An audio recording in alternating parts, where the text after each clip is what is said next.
Hello ඉතින් කොහොමද ඔයාලා හැමෝම හොඳින් ඉන්නවා ඇති කියලා හිතනවා. ඉතින් අද වීඩියෝ එකෙන් මම ඔයත් එක්ක කතා කරන්නේ අපි කොහොමද අපේ ගෙවත්තේ තියෙන පස සාරවත් කරගන්නේ කියලා. ලස්සනට මල් පිපුණු ගෙවත්තක් වෙනුවෙන් සරුසාර එළවලු වගාවක් වෙනුවෙන් අපි කොච්චර පොහොර දැම්මත් වැඩක් නැහැ. පස ඒ පෝෂණය උරා ගන්න සූදානම් නැත්තම්. ඉතින් අද වීඩියෝ එකෙන් මම ඔයාලට පෙන්නන්නේ ඔයාගේ ගෙවත්තේ පස කොහොමද සාරවත් කරගන්නේ කියලා. කිසිම වියදමක් නැතුව අපිට ගෙදරදීම හදාගන්න පුළුවන් මේ ප්‍රෝබයොටික් දියරය අපේ ගෙවත්තේ පස පුදුම විදිහට සරුසාර කරනවා. ඒත් එක්කම මම අද ඔයත් එක්ක බෙදා ගන්නවා අපේ මේ පුංචි ගෙවත්ත සරුසාර කරගන්න අපි භාවිතා කරන පොහොර වර්ග, ඒ වගේ මේවා යොදා ගන්න ඕනේ ආකාරය, කොච්චර කාලයකට සැරයක්ද, ඒ වගේ දේවල් ගැන. සාමාන්‍යයෙන් කාබනිකව වගාවක් කරනකොට අපි නිතරම වගේ භාවිතා කරන්නේ පොහොර විදියට කොම්පෝස්ට්, සත්ව පොහොර, කරදහයියා, ඒ වගේම කුස්සියෙන් ඉවතලන බිත්තර කටු, තේ කොළ, ඒ වගේ දේවල් වලින් තමයි අපි පසට පෝෂණයක් ගන්න බලන්නේ. ඒත් ඔයා දන්නවද අපි මේ වගේ කොච්චර පෝෂණ කොටස් පසට එකතු කළත් ඒවා ඉක්මනින් පසට උරාගෙන ඊළඟට ශාකයට ලබා දෙන්න නම් පස තුළ ඉන්න ඕනේ හිතකර ජීවී බැක්ටීරියාවන්. ඉතින් මල් පැලයකට හරි එළවලු පැලයකට හරි අපි පෝෂණයක් දෙන්න හිතාගෙන ඉන්නවා නම් අපි මුලින්ම කරන්න ඕනේ මේ පස තුළ තියෙන්න ඕනේ හිතකර ජීවී බැක්ටීරියාවන් වර්ධනය කරගන්න එක. එතකොට කිසිම ලෙඩ රෝගයක් හැදෙන්නේ නැතිව පෝෂණ කොටස් වේගයෙන් උරාගෙන අපි හිටවන පුංචි පැල හොඳ සරුවට හැදෙනවා.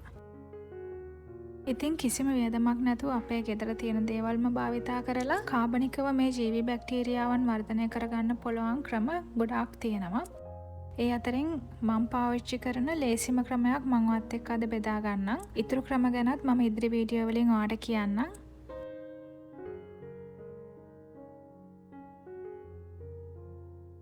අපි හාල් හොදනකොට ඉවත් කරන මුල්ම වතුර ටිකේ පසට ඕනි කරන හිතකර බැක්ටීරියාවන්ට අවශ්‍ය කරන පිෂ්ඨය අඩංගු වෙලා තියෙනවා. ඉතින් හාල් හොදනකොට ඒ ගන්න මුල්ම වතුර ටික භාජනයකට වෙනම එකතු කරලා ඒකට සීනි ස්වල්පයක් එකතු කරන්න ඕනේ. සාමාන්‍යයෙන් හාල් වතුර ලීටරයකට සීනි හැන්දක් හරි දෙකක් හරි දැම්මනම් හොඳටම ඇති.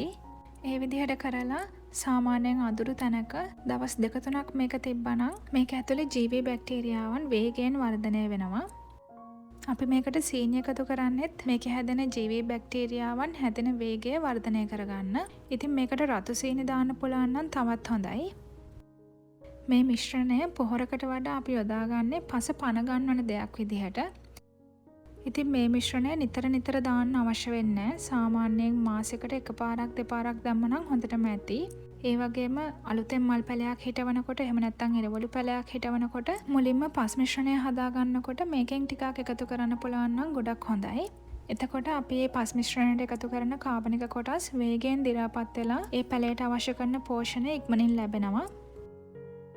ඉතින් අපි මේ දියරය වගාවට එක් කරන්න කලින් අනිවාර්යයෙන්ම තනුක කරගන්න ඕනේ. අපිට පුළුවන් මේ දියරයෙන් කෝප්පයකට වතුර කෝප්ප 10ක් හෝ 20ක් එකතු කරන්න. ඉතින් අපි මේ මිශ්‍රණය කොම්පොස්ට් බැරල් එකටත් එකතු කරනවා. අපි කුස්සියෙන් ඉවතලන මේ කොම්පොස්ට් බැරල් එකට එකතු කරන දේවල් ඉක්මනින් දි รา පත් වෙන්නත් මේ දියරය ගොඩක් උදව් වෙනවා. එතකොට අපිට ඒවා ඉක්මනටම අපේ වගාවට එකතු කරගන්නත් පුළුවන්.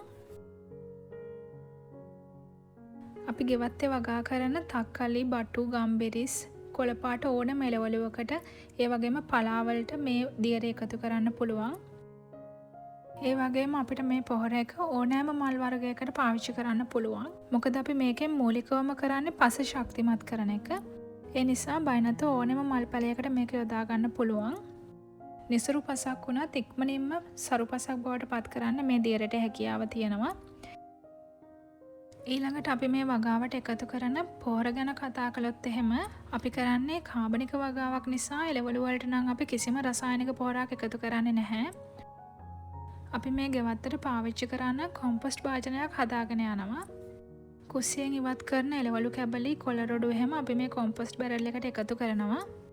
සාමාන්‍යයෙන් අපේ වගාවට කොම්පොස්ට් එකතු කරන්නේ මාසෙකට සැරයක් වගේ.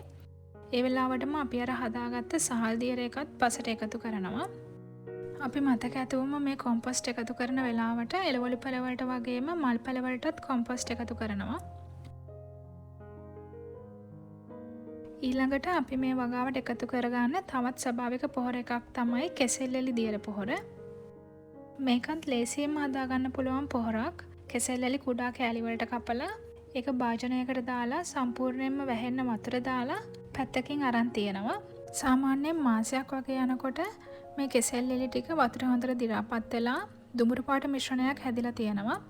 අපිට මේකත් වතුරත් එක්ක කවලම් කරලා අපේ වගාවට යොදා ගන්න පුළුවන්.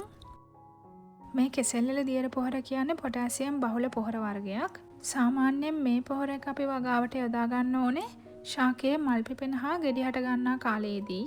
ඉතින් මල් ගහක මල් පිපෙන්න පටන් ගත්තට පස්සේ එහෙම නැත්නම් එළවලු පැලයක ගෙඩියෙන්න කලින් චූටියට මල් පිපෙන්න පටන් ගත්තට පස්සේ දවස් 2-3කට සැරයක් අපිට මේක ඒ පැලයට එකතු කරන්න පුළුවන් නම් ගොඩාක් හොඳ මල් පළදාවක් අස්වැන්නක් ලබා ගන්න පුළුවන්. මේක දියර පොහොරක් නිසා ඉක්මනින්ම පැලයට උරා ගන්නවා. ඊළඟට අපේ ගෙවත්තට පාවිච්චි කරන සත්ව පොහොර ගැන කියනවා නම් අපි පාවිච්චි කරනවා එළු පොහොර, ඒ වගේම ගොම පොහොර. ඕනෑම එළවලුවකට පලා වර්ගයකට ඒ වගේම අල වර්ග වලට මේ එළු පොහොර අපිට යොදා ගන්න පුළුවන්. මේ එළු පොහොරවල නයිට්‍රජන්, පොටෑසියම්, ෆොස්ෆරස් කියන පෝෂණ සංඝටක 3ම තියෙනවා. ඒ නිසා ශාකයක ඕනෑම අවධියකදී අපිට මේක පාවිච්චි කරන්න පුළුවන්. සාමාන්‍යයෙන් අපි අපේ ගෙවත්තට නම් එළු පොහොර යොදාගන්නේ පැලයක් හිටවන වෙලාවකදී. මුල්ම පස් මිශ්‍රණය හදනකොට එළු පොහොර යොදා ගන්නවා. අලුතෙන් ආපහු එළු පොහොර එකතු කරනවා නම් එකතු කරන්නේ මාස 2-3කට සැරයක්. මුල් කාලෙදී අපි මේ එළු පොහොර එකතු කරනකොට ඒවා තිබ්බ විදිහටම ඇට පිටින්ම තමයි අපි පස් වලට එකතු කළේ. ඒත් මේ ළඟකදී මගේ මහත්තයාගේ අම්මා කිව්වා එළු පොහොර පසට එකතු කරනකොට සිහින් කුඩු විදිහට එකතු කරන්න පුළුවන් නම් ඒවා ඉක්මනින්ම පසට උරාගෙන ශාකයට අවශ්‍ය පෝෂණය ලැබෙනවා කියලා. ඉතින් අපි මේ වෙනකොට නම් එළු පොහොර එකතු කරනකොට ඒ විදිහට කුඩාවට පොඩි කරලා තමයි පස් වලට එකතු කරන්නේ. ඊළඟට අපි වගාවට එකතු කරනවා ගොම පොහොර. ගොම පොහොර එකතු කරද්දී අනිවාර්යයෙන්ම හොඳට වෙලිලා තියෙන්න ඕනේ. ගොඩක් වෙලාවට මේ ගොම පොහොර යොදාගන්නේ නිවිති, වැටකොළු, පතෝල වගේ වැල් යන භෝග වලට. ඒ වගේම දියර පොහොරක් විදිහටත් යොදා ගන්න පුළුවන්. ඉතින් මේ ගොම පොහොරත් අපිට භෝගයක් හිටවනකොට මූලික පොහොරක් විදිහට පසට එකතු කරන්න පුළුවන්.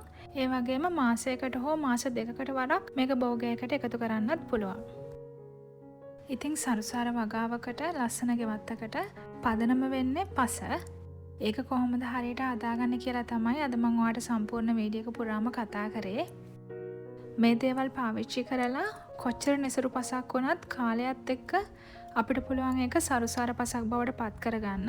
ඉතින් මම ඔයාලට කියපු හාල් වතුර එක අත්හදා බලලා ප්‍රතිඵල මට අනිවාර්යයෙන්ම කියන්න.